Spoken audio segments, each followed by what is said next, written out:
Hello fellow YouTubers and welcome. Today I'm in the Split.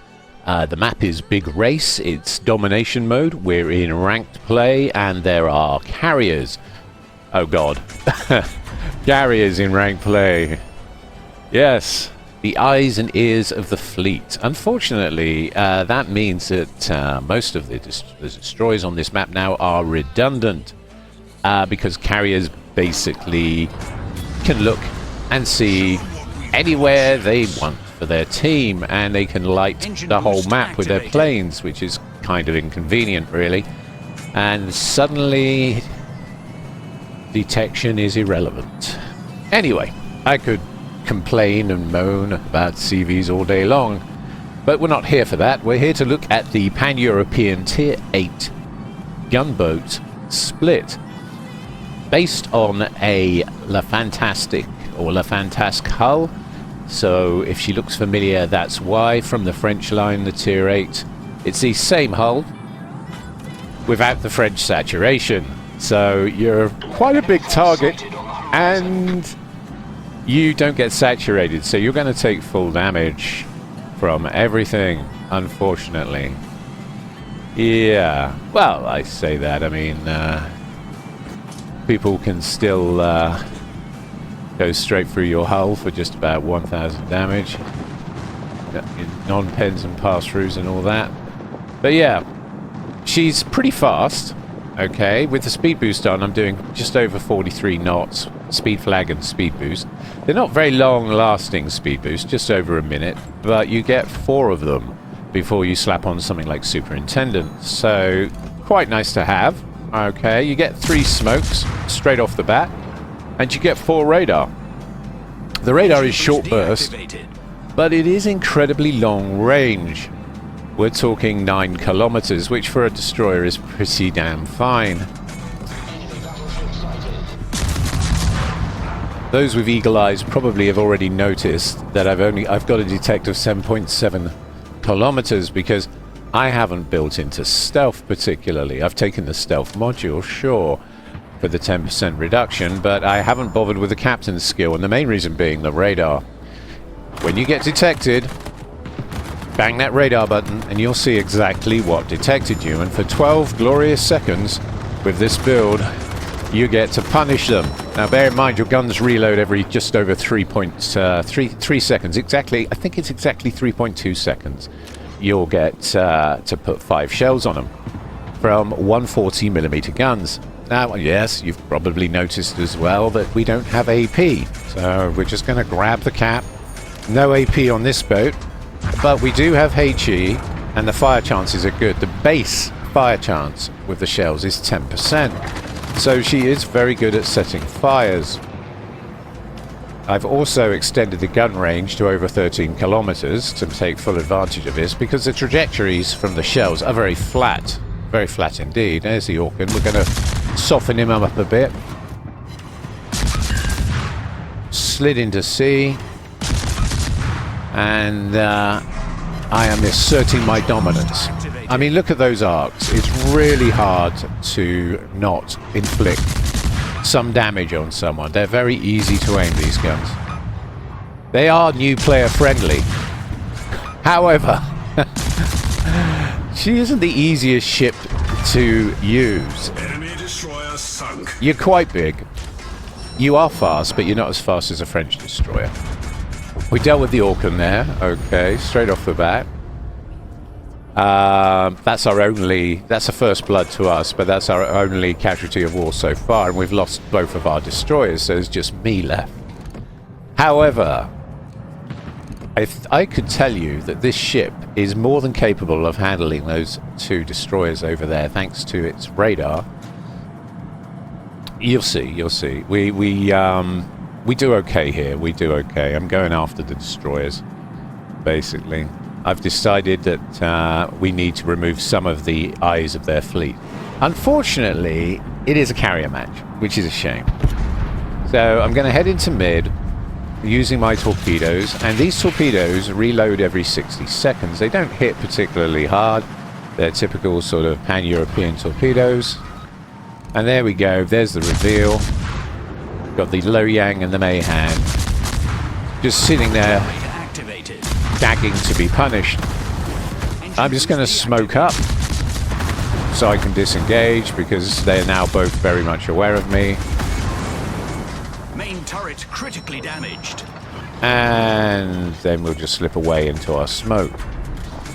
Problem solved, sir. The smoke's not bad, actually. It lasts about a minute and a half. You get about a minute and a half of smoke from its deployment. And from here, we can now farm the battleships that are moving across. As you can see, they're in a tightly clumped group. Already got a fire on one of them, just like that. And then they're chasing our Kai, who is basically isolated and all alone. I've got the Zeton with me, but these guys are hell-bent on killing him. So he's kiting away, very sensibly kiting away, I might add, but he's quite low health. Must have been a bit of a shock coming across 3 of them like that. Now, with CV matches, I hate to say this, but it's going to be all about how good their CV player is. Now you can see I lit these destroyers again with my radar, and I'm going to punish the Mayhan because he's actually moving. The other one's reversing. And boom, just like that, incapacitation and 2 fires. Which he will have immediately put out. Enemy team has taken the lead. But honestly, Engine boost activated. and there's the torpedoes again. Very hard to dodge. They go over 70 knots, so they're quite hard to avoid. Quite damn hard to avoid. Very good for sniping destroyers in smoke. So we got a hit on one of them, and I'm prepared to guess that was the Mayhem. Now, we've got to be aware of these 3 battleships. I've been constantly looking at my mini-map, checking to make sure these 3 battleships don't catch us unawares, because they will destroy us. And their two destroyers are isolated. You see, look, there he is, the Mayhem slipping away. Now, he took a torpedo hit, so we should be able to finish him off pretty easy. These guns make everything easy. There we go. So, that's him dealt with. So we've got rid of 2 destroyers so far. I'm now eyeing up the Loyang, and I'm trying to keep that island that you see on the mini-map between me and the Odin, Tirpitz and Flounder. I'm not sure what the Flounder's doing, but he could turn out to be a bit of a problem because he's slowed right down and stopped his pursuit. Odin and Tirpitz are now chasing our Yorktown, who's putting smoke down and fighting for his very existence. Now, the thing about CV games is it's often the strongest CV player that will win the match for their team, and I mean that most sincerely. A really good CV player will completely destroy the enemy team, and there won't be anything the other CV player can do about it. So unfortunately, we've got a weak CV player. He could have looked after the Kai, could have helped him disengage, stopped him getting lit, could have lit the threat on the mini-map for the Kai, so the Kai knew what he was getting himself into before he got into it. And then the Kai could have withdrawn and regrouped with me and the Zeton, but unfortunately he hung the Kai out to dry and threw him away pretty much by not lighting for him, not spotting for him. We're going to get this guy. We do get this guy. There you go. So, what have we achieved in the split? We've managed to take 3 of their destroyers out because the 140mm guns are insane. We've got smoke to disengage with or to farm with. We've got radar, 9 kilometer, that's on a low cooldown. It comes back to you very fast indeed. In less than a minute, you can pop another one. And you've got 4 of them. Torpedoes direct front. So, honestly, this ship is very good indeed. Why aren't more people playing the split? I would say because you're juggling all those skills with the mini-map. You've got to have really good situational awareness. You are a big target. You don't get French saturation. You don't have AP. There are a few reasons why you're going to find yourself back at port very fast with this boat. You have to know your map. You have to know your map awareness is good. That's really important. Map awareness is super important with this ship. Okay. I'm going to do a couple more, and I will point out as we go through exactly where the split strengths are. Okay. Right, let's do another one. Okay, we're on Big Race again. This time it's a different team. Same problem. It's a CV match. And I'm banking on our Chikoloff being better than their Chikoloff. Because if he is, we should win this. It's literally down to that. As long as both teams have fairly average to middling players, and there isn't a huge imbalance in play skill, that's the situation. Anyway, I was talking about the split. Skill ceiling is high with this boat. You've got to check your minimap regularly. You've got to see where the threats are. Engine boost activated. You've got to be aware of your ship's weaknesses so that you can play into the strengths. Because the strengths are there. I mean, radar smoke has always been a strong combination, and with accurate guns, but her gun turret traverse also lets her down. Another reason people don't like this ship, I guess, is because the guns take a long time to turn. Now, there are things you can do to improve that, and I will run through that in the conclusion. We'll cover those aspects of the ship and show you how I got my gun rotation to be livable. It's not great, but it's around the 15 seconds for 180 degree traverse level, as opposed to the original 18, which is, again, kind of the sort of gun rotation you expect to see on a Mogador or a Kleber or a La Fantasque, right? She's got a very interesting history to the split. She's kind of a mismatch of different schools. The guns are Czech. The ship was originally made for the Yugoslavian Navy. She was basically a French design, the hull, but the guns were Czech. It's kind of a mix of European culture, and makes for actually a very powerful gun platform. Boost deactivated. She is a strong gunboat. She's a very strong gunboat in the right hands, and I am definitely getting deja vu here. But we had 3 destroyers to deal with last time. This time we've only got 2. Just going to scare the Cossack B off. And there he goes. And as you can see, I've just parked it in my favourite Nopon Big Race. The main reason I've gone C is to take advantage of the islands. When you're using your radar, and when you're up against radar, especially when you're up against radar, it's really important to have an island nearby that you can duck behind should anything come your way. And in the early stages of a match, when you don't know where all the enemy ships are, we've got a pretty good idea now though if you check the minimap, but when you don't know where all the enemy ships are and where all the threats are, good to have an island to duck behind if things go south. And things in this game can go south very fast indeed. You can sail straight into a massive push where you'd be up against 3, 4, 5 times your number and get sunk almost instantly. So you have to have your wits about you. It's really important early game to stay alive and spot and find out where the enemy targets are. Don't push in too hard or too fast too early. You have some advantages with the split, as in you can use your radar to figure out what's coming your way, but you won't see the threats beyond 9 kilometers. So if there are threats beyond that, and they're the sort of threats that look after their destroyers, then you got an issue. Yeah, look, Z-23 just burned out our Ognavoy. The Ognavoy is kind of a torpedo boat hybrid. Although her guns aren't that great, really. I'd say she's the Russian torpedo boat equivalent. I've got that ship. I don't really feel like she's particularly good in ranked. But in randoms, she's great. She is really good. Okay, so we got 6 hits on them. The idea is to punish targets as you see them. Engine boost activated.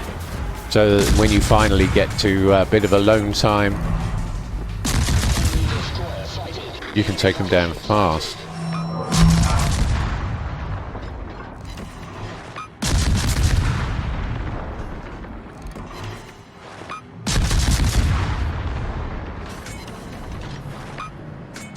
And the Fearless Brawler, you probably saw procking there, is for those fights where I'm out of smoke, I'm in the open.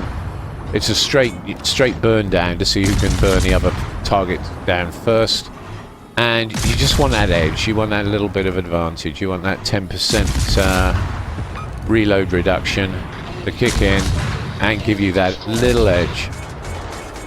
You can see the guns are pretty solid.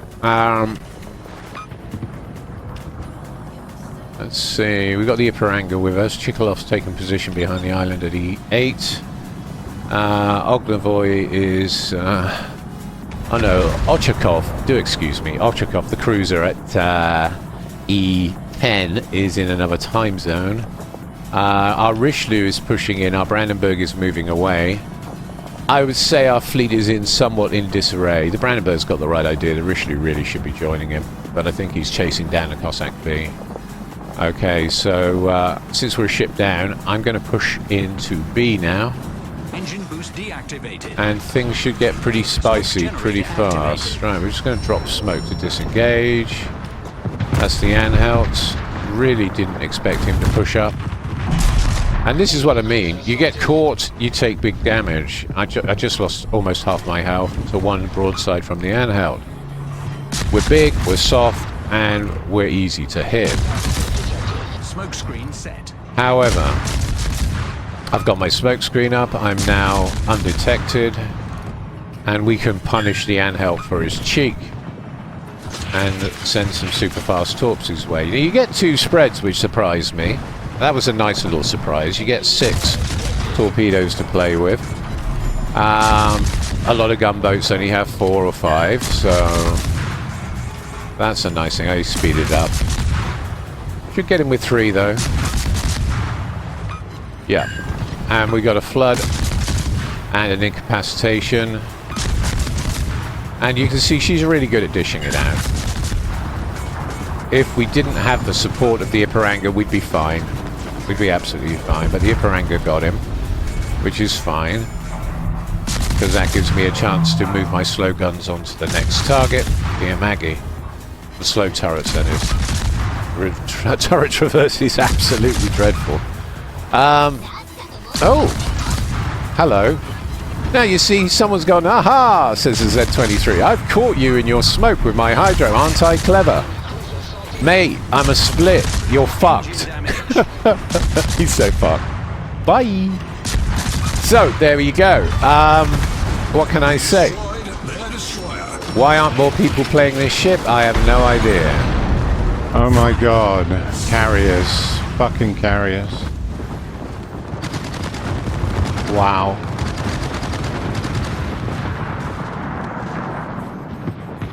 As you saw there, we came out of our smoke and we got basically punished by skip bombers from the Chikhalov. We got focused and we got destroyed. And she's a big target for carriers. That's another problem. Okay. And another reason maybe why you don't see as many in ranked as you should. But Split is a really strong platform. I can't stress that enough. She really is a very strong ship. Very strong indeed. Okay, so Ochakov is AFK. Okay, he's been AFK for some time. He's just sat there at F10 and he's not moved since. So the poor guy either DC'd, which is my suspicion, or something in his real life came up that was really important, more important than a game of World Warships, right? And so what I'm showing you is just how much better our carrier player is than theirs, and he's been punishing their Chikhalov consistently the entire time, whilst moving to B because he realizes we're behind on points and he's going to have to cap. So, big brain on Captain Torres, okay, big brain on him, and he's moved in and he's capping B. And he's putting pressure on the other Chikhalov all the time and just slowly whittling his hit points down. Now, he hit him pretty hard with those skip bombers. The Chikhalov is actually a pretty strong carrier. She's a premium, a Russian tier 8 carrier, and oh my goodness. And the torpedoes are really hard to avoid, even on bows on, because of the tight spread. Look how tight that spread is. I mean, honestly, not a hope. And down he goes. And we win the match. Like there was ever any doubt, right? But you're very much a passenger in CV games as a destroyer player. And I do find that somewhat frustrating. They were going to change the AA, but they never got round to it. But anyway, Chikhalov was our man of the match. Damn it. Brandenburg did well. He extracted just in time, and I did pretty okay for someone who just basically got trolled off the map. Okay, we're going to do another one. We'll do one more just to wrap things up. This time the map's New Dawn. So we're going to finish with New Dawn. We're going to check this map out in the split. It's fairly balanced matchmaker for a change. No CVs, no submarines, no nasty surprises as such. The Belfast has radar, so we need to be aware of that. We need to be aware that the Lazo has 4-kilometer hydro and also could burn us down pretty fast if he got a hold of us. Quite a scary cruiser, but very lightweight, very light hull, and only tier 7. But you should treat the Lazo with respect, and I will be doing just that. So we're going to head off to sea. And while we're doing that, I can tell you a few other interesting facts about the split. She is third in her tier for HE DPM, okay? She's a fraction, and by a fraction I mean 0.001% behind the Oland in HE DPM. The Oland sits at second place, and at first place we've got the Akitsuki. You will beat an Oland in a gunfight every time as long as you've got your radar available, because you will get the drop on the Oland every time, and he won't know where you're coming from. As soon as you bang that radar, you will have caught the fly in amber, as it were, and you'll be able to burn him down. He has heals, okay, that's something to bear in mind, but you can easily win gunfights with Olands purely because your guns are more accurate, you can get them in quicker, you've got a longer range. And also a note on detectability. I'm going to go into this cap now, and I'm just going to camp this corner using the edge of this island for my advantage, okay? Because we've got 7.7 detect. I don't really want to waste radar. I'll only use it if I feel it's necessary. We're going to have a peek. If we get lit, we'll use the radar. Yep, there's the Adventurer. So we're going to smoke and radar. There he goes. And we're just going to punish. We're bullying him off the cap. That's literally all we're doing here. And my intention isn't to kill him. My intention here is to soften him up. And I do believe he's opened fire. Okay. Which is going to keep him lit. So we might as well try and finish him. I was going to just scare him away, but he opened fire, which has kept him lit. Yeah, if you panic and fire in a torpedo boat, you're going to stay lit for the next 25 seconds because your detect will go out to you the gun range, maximum gun range of your gun. So that was an easy first blood for us. The Adventurer made a mistake and we punished him for it. And we get the cap and the Adventurer. Boom, there you go, double whammy. Great ship, love the split. If you can use this combination of smoke radar correctly, you have in your hands an absolutely amazing destroyer. She really is one of my favorite tier 8 destroyers. I've got her up there with the Cossack. I love the Cossack as well, as you guys probably know. And I've got a soft spot in my heart for the Fantasque because that French destroyer is so fast. So fast indeed. But I digress. Engine boost deactivated. Going back to that point I was trying to make before this exciting engagement, and my torpedoes have completely missed. Detectability. You don't want to be super stealthy. A bit of stealth is good, but too much stealth and you bring the target to you, and their guns are more accurate as they get closer to you. And their accuracy will be the same as yours. Point in hand to the Oland I was talking about earlier. Meaning, if you detect them at 7.7 kilometers, your guns at that point are stronger than theirs, for the main reason being the flat trajectories are easier to aim, and he's gonna struggle to get his guns into you in time to do much about it. Also, the Oland's got the same problem we've got, incredibly slow turret traverse, okay? So we can catch him. We can destroy him by using our 7.7 detect, because these guns at ranges of 8 kilometers, 6 kilometers to 8 kilometers, they are laser accurate. They are laser beams. I mean, look at those trajectories. Look how low to the water those shells fly. And look at the velocity on those shells as well. We are absolutely punishing the living daylights out of our turpits. We're in a turpit sandwich at the moment. We're right in the middle of a turpit sandwich. And I'm loving it. I am loving it. Any other destroyer, I think I'd be feeling a little uncomfortable about this around about now. Although, maybe not so much in a Cossack. Well, the team dealt with that. He swallowed a Udachi torpedo. Now we've got one behind us. And this turpit is now pushing my smoke.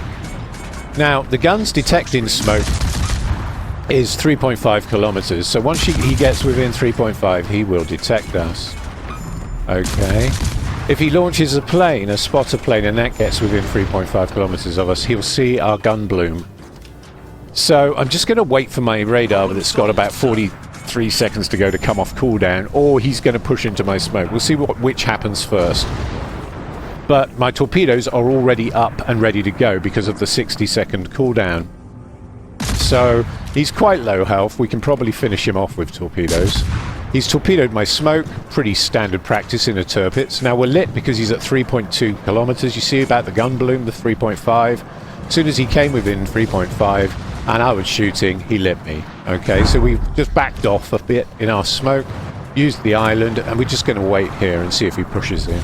Our team has taken the lead. Once he gets to 2 kilometers, he will automatically detect us like every ship in the game. The X-ray rule comes into play and he will automatically spot us. Assured detection starts for every ship at 2 kilometers, okay? That's a general rule of thumb. So anything can be detected at 2 kilometers. Unless it's a submarine, of course. And they're underwater. And you haven't got hydro. Okay, so we launch our torps. Nice tight spread. Not perfect. I could have pulled out to here and launched them instead, but we still get 4 good hits out of our 6. And down he goes. Because they're fast, because the torpedo spread is tight, you can get away with launching your torps in that fashion. Okay, because you got really tight spreads on the torpedoes, and they're super fast. So that's one dead turpits. Okay. So all we're doing here now, as we wrap this match up, is I'm just going to keep the lasso lit for the team, and my spot damage is at 20k. There you go, it jumps up to 31k, top right corner. We've tanked about 500,000 damage, and things are looking very good for the team, and our torps don't quite get him. I was going to smoke up and farm, but no point. Game 1. But don't forget she's a spotter. Don't forget you've got really good torpedoes. And if you're on low health and you don't want to get removed from the game, you can threaten targets with your torpedoes. They've only got 8.5 kilometer range, but you get 6 of them, and they're very good. Very good indeed. Look, top of the team. Easy peasy lemon squeezy, right? 43k on the turpits. Good hits from the torpedoes there. 24k and 5k flood damage. So really good. Burned down the Venture because he made a mistake and we punished him for it. Overall, all in all, a really good match. And the Split really is a very good ship indeed. Let's dive into the mechanics and look at the build. Right, so we've looked at a few games in the Split, and oh boy, was that fun. Now, we're going to look at the build. And how do you build the Split? Well, she's a gunboat, but she's a gunboat with radar and smoke, which makes her pretty strong. I'll show you the build. It's a little unusual. I've been learning from Trenlas on this one. I absolutely adore his Gdansk build, and it works incredibly well on the Split as well. Essentially, the guns are incredibly slow at rotating. It's something like 18 seconds. So with Grease the Gears, you get that down to 15.7 seconds, which is livable, okay? I mean, 18 seconds, I'm kind of used to it in the Mogador. I'm kind of used to it in various different French destroyers. It's because the gun caliber is quite high. It's something like 140 millimeter. And those barrels are heavy. So, yeah, 18 seconds. But with Grease the Gears, you can get that down to 15.7. So that's your first pick. Then after that, Last Stand, of course. I was going to say Survivability Expert. Do apologise. Last Stand. That gives you the ability to maintain rudder control and engine maneuverability to a limited extent should either of those get knocked out. So it's an absolute must pick because you will be under fire using this ship quite a lot. And then after that we take survivability expert, and then after that for our first 10 points we take main battery and AA expert. And what this does is increases our gun range by 20%, so we can get our guns out to 13.6 kilometers. Okay, so 13.6 kilometers, which is nice because the shell arcs are tight. These shells are really easy to aim. The trajectory is quite low and the shell velocity is reasonable, so they're very easy guns to use even at 13 kilometers. So can't stress enough, gun range is really good on the split. Okay, then after that, with my next 3 points, we go to Adrenaline Rush. So first 10 points, we go here. Then we go to Adrenaline Rush for our first 13 points. Then at 16, we take Main Battery and AA Specialist to get the gun reload time down a bit and give our DPM a little buff. Okay. To summarize, we've got 5 points left over. All right. We could take Superintendent, that's what I would suggest, and then finish with Consumable Enhancements. Now, some of you might have noticed I was running Fearless Brawler. I've got a couple of other options to float past you guys and girls, right? Everybody's got different playstyles. If you prefer to Gunboat more than you do to Smoke Farm, or to use the smoke utility that this ship has with the radar, you might want to consider the Fearless Brawler build, which is basically losing this, taking this, and then taking Superintendent, and then finishing the build with your last point in something like Consumable Specialist, just to bring the cooldowns down on your radar, speed boost, and smoke. So that's one potential. Or if you want to go into the guns all out, okay, you could take Fearless Brawler next. Out of your 5 points, that would use 4 of them. You're left with 1 point, and then take Consumable Specialist and just not bother with Superintendent if you don't feel you need the extra smoke, you don't feel you need the extra speed boost, and you don't feel you need the extra radar. If you're not getting full use out of that, then you might as well build into the guns with Fearless Brawler, Main Battery and AA Specialist, and then finish with Consumable Specialist. Okay, and those are my thoughts on builds for the split. We've all got different ways in which we play our destroyers, and I'm not going to say that my way is the best way. It's the way I like to play them. If you have your own play styles, it's up to you to build into the strengths of those play styles and make sure those strengths match the ship you're using. If you get a good synergy between your play style and your ship, you will do very well indeed. Okay, so there's 3 builds to ponder. If we check out the equipment, you can see pretty standard fare. I've gone with Surveillance Radar Modification 1 to give the radar another 20%. What's that mean? Instead of 10 seconds, we get 12. Doesn't seem a lot, but it could be the difference between getting an extra volley off into your enemy target or not. It could be the difference between finishing a destroyer or not. It could be the difference between a destroyer getting away and slipping the hook or not. You get the idea. So I do consider it to be quite an important pick. You could take engine room protection initially until you've got the coal, but I would strongly recommend Surveillance Radar Modification 1 in that slot. Okay, and that really very much completes the build. I hope you've enjoyed this video as much as I have making it, and if you did, don't forget to support my channel with a like and subscribe. Thank you all very much for watching. Thank you.